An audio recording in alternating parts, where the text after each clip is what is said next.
Saudara-saudari yang terkasih, frater, Shalom.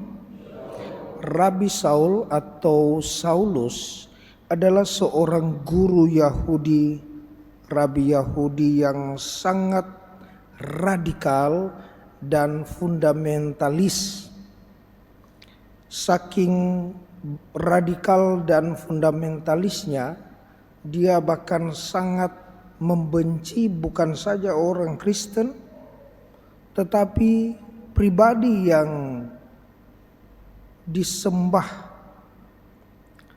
yang bagi orang Yahudi adalah batu sandungan, yakni Yesus Kristus sendiri. Tetapi semuanya berubah ketika dia berjumpa dengan Yesus. Dan ketika dia menjadi buta lalu tersembuhkan, semakin mengubah segala yang ada di kepalanya, dalam hatinya, dan dalam niat buruknya.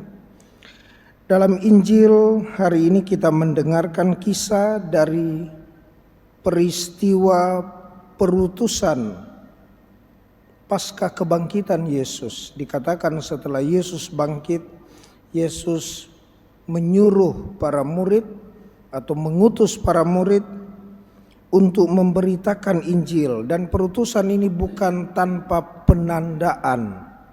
Perutusan ini dengan penandaan.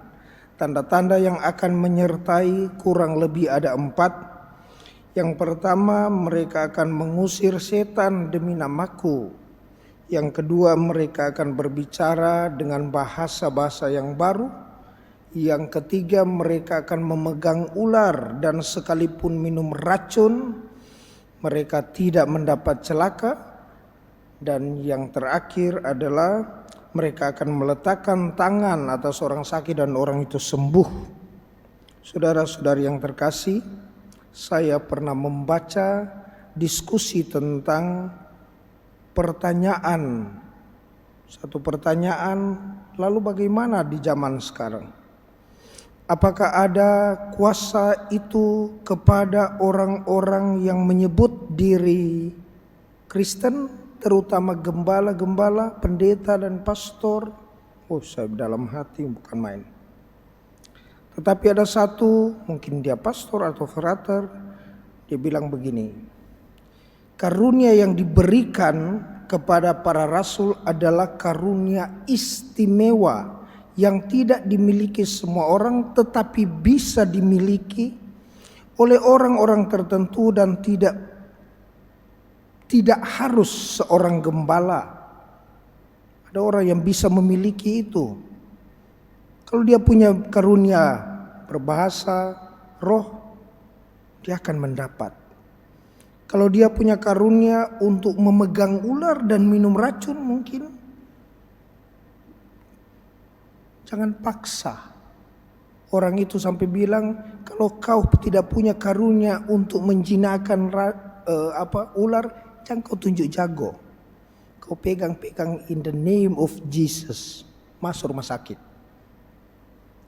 Inilah yang dikatakan di dalam Injil hari ini, bahwa zaman sekarang di samping karunia yang dimiliki itu, yang berasal dari Kristus dan Kristus serahkan dan masih karuniakan kepada murid-muridnya, tetapi zaman sekarang adalah zaman re-evangelisasi dan revitalisasi nilai-nilai Kristiani, penginjilan kembali dan penghayatan kembali, revitalisasi penghidupan kembali.